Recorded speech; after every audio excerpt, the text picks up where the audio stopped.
there's a common refrain in data analysis that we can solve all problems by just getting more data. And while that's generally accurate, it's not the case when we've got omitted variable bias.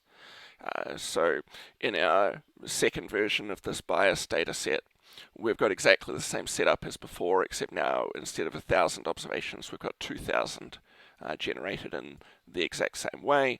Let's analyze this just as we did for version 2 for the second part of the data previously. New y is our dependent variable, x1 and new x2 our independent variables. Over on effects, we just need to add in 1 here to see what's going to happen.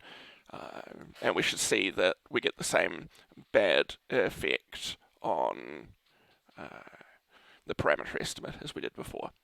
So indeed, our parameter estimate here is just about as bad as it was before, still around 50, where we wanted it down around 30.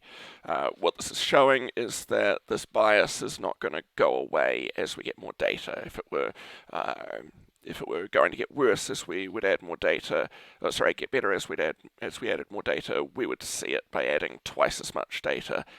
We would see this bias get substantially smaller, and it's not. It's still floating right around the same amount.